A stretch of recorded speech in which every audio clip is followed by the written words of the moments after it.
He was called South Africa's own Steve Irwin, a passionate conservationist, a wildlife expert, a man who dedicated his life to understanding and protecting some of the most dangerous animals on Earth. But in October 2024, Graham Dingo Dinkelman lost his life to the very world he loved. Today, we look at the man, the mission, and the fatal moment that shocked the world. Hit like and subscribe. This is Fierce. Graham Dinkelman, known to millions simply as Dingo, was more than just a wildlife handler.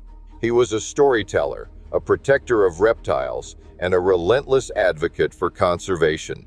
With a booming voice, an infectious laugh, and a heart for animals, he built a global following through YouTube and public appearances. He wasn't just showcasing wildlife, he was trying to save it. Whether it was educating local communities about venomous snakes or rescuing endangered reptiles, Dingo was always hands-on, often literally. But with that proximity came risk, and in the world of venomous snakes, even one small mistake can be fatal. On the afternoon of October 27, 2024, Dingo was working in KwaZulu-Natal, South Africa. Reports say he was in the middle of a routine handling operation with some of the snakes in his private collection, venomous species he had cared for and showcased for years. Among them, a black mamba, one of the most feared snakes in the world. Exactly how the bite happened remains unclear, but according to sources close to the incident, Dingo had reached into an enclosure to reposition the snake, something he had done countless times before. In a flash, faster than the eye could follow, the mamba struck. The bite landed on his forearm. Witnesses say Dingo immediately realized the severity of what had happened. Black mambas are among the deadliest snakes on the planet, with venom that can kill an adult human in under 30 minutes without anti-venom.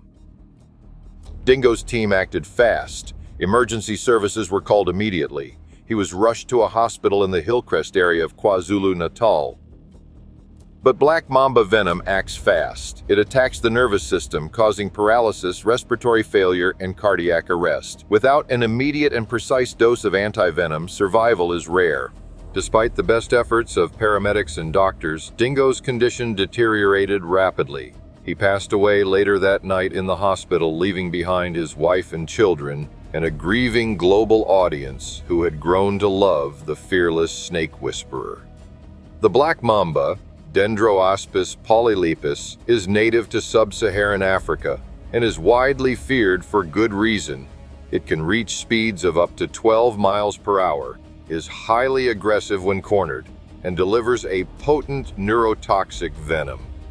Its bite can inject enough venom to kill 10 to 15 adults. Symptoms begin within minutes: blurred vision, difficulty breathing, eventual paralysis. But to professionals like Dingo, the mamba was not a monster. It was a misunderstood animal deserving respect, not fear. He always emphasized safety protocols, education, and the importance of understanding rather than demonizing these animals. Yet no matter how skilled you are, nature always has the final say. News of Dingo's death rippled across the world.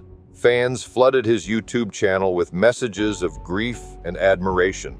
Wildlife communities mourned the loss of a bold and passionate voice. Steve Irwin's name was mentioned more than once. Both men shared the same drive, to bring people face to face with the wild, not to entertain, but to inspire. In a final tragic twist of fate, both men also lost their lives doing exactly that. Dingo Dinkelman's death is a devastating loss, but his life's work continues. His message was clear: understanding and protecting wildlife is not optional, it's essential. He showed us that education and respect are our best tools for living alongside dangerous animals. In his honor, several conservation groups are pushing for new safety training and public awareness efforts around venomous reptiles in Africa. His wife and team have vowed to continue his mission. Graham Dingo Dinkelman was more than a wildlife handler. He was a father, a husband, a conservationist, and a fearless champion for the voiceless creatures of our world. He may have been taken too soon, but his passion lives on. Snakebite fatalities are rare, especially with the right response. If you or someone near you is ever bitten by a snake, here's what to do immediately. Stay calm. The more your heart races, the faster venom spreads. Try to stay as still and calm as possible. Call emergency services immediately. Time is critical. Call emergency responders and tell them it was a snake bite. If possible, identify the type of snake, but do not try to capture it. Limit movement. Don't run or move the affected limb. Immobilize it below heart level if you can. Remove tight items. Rings, watches, or tight clothing near the bite should be removed quickly before swelling starts.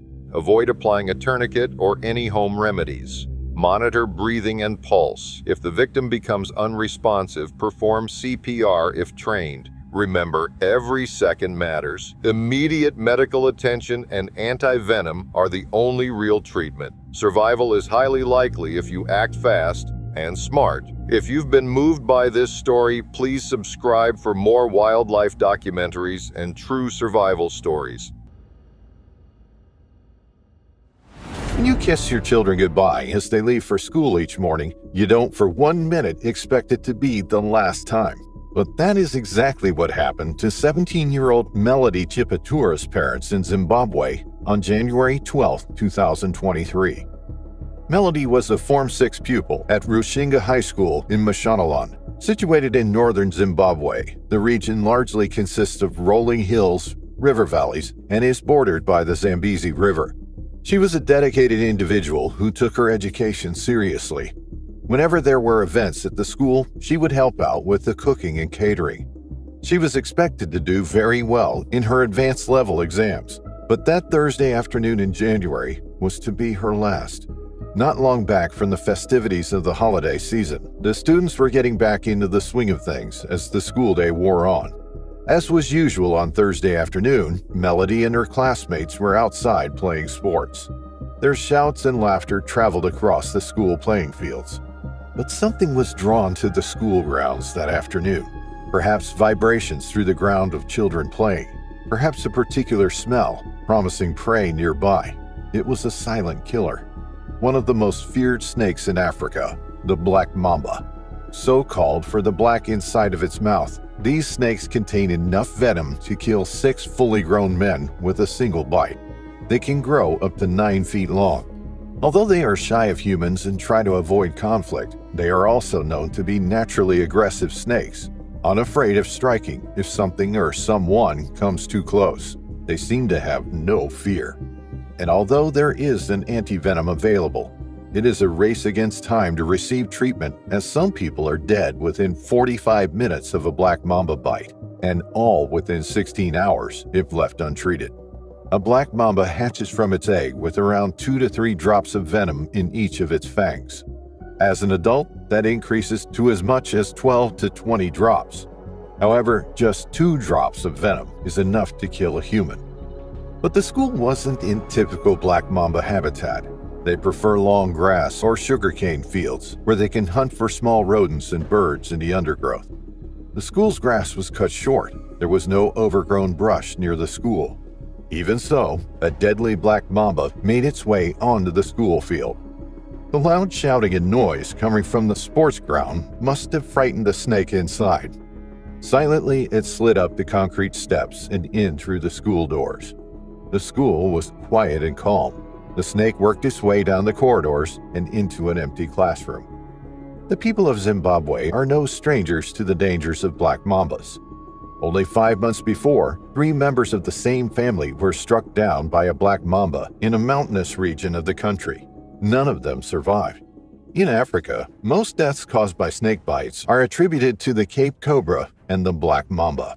Most of the time, the bites occur in the rural regions where healthcare is limited and transport can be slow.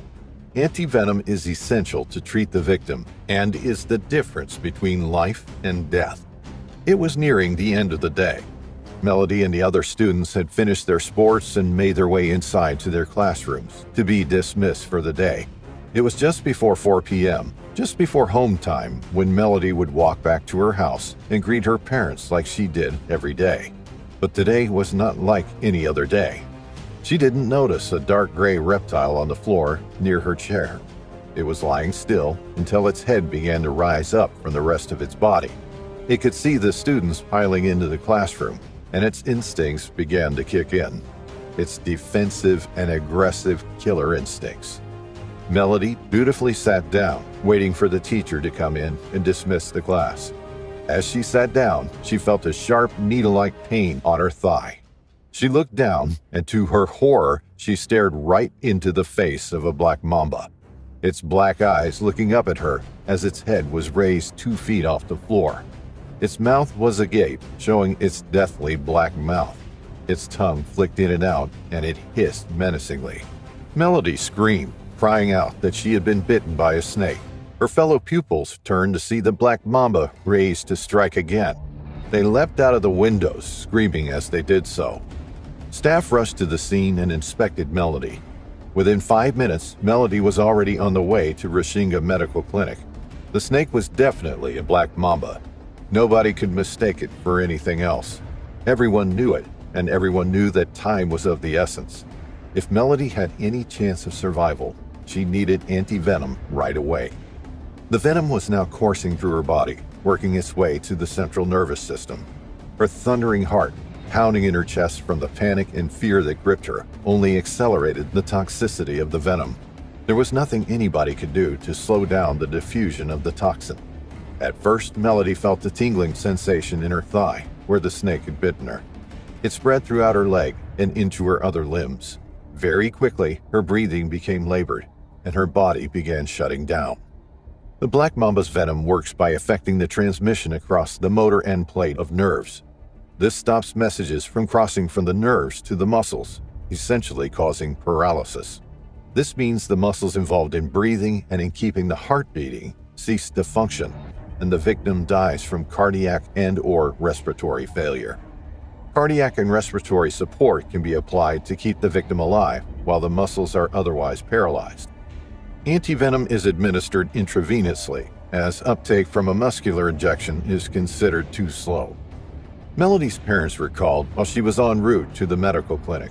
She was rushed through the doors, and her parents arrived just 20 minutes after Melody had been bitten. They brought with them an herbal healer, someone they hoped could save their daughter's life. But herbs weren't going to fight off the toxicity of black mamba venom, one of the most potent toxins known to man. The local Chimhanda hospital was also called by the school, and the doctors told them to bring her there straight away, along with the snake if it had been killed successfully. Positive identification was paramount to administer the correct antidote, but Melody didn't have a chance at receiving any antivenom. She never made it to the hospital, and she died just 30 minutes after being struck in her classroom. It is still unclear exactly what the snake was doing in the school building, as the grounds were so far away from its typical habitat. There was a report that a villager had earlier spotted the snake in the local community and had attacked it.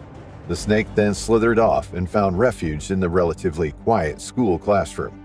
It was a very hot day, too, with some suggesting that the snake was seeking the coolness of the building as it sheltered from the heat outdoors. Everyone was in shock. For somebody who was so active and alert just minutes before, who was now lying deceased, was a terrible tragedy. Melody's father, Joseph Chiputura, who serves as a ZANU-PF counselor in Rushinga, said that she had high aspirations and hoped to be a psychologist one day, but it was not to be.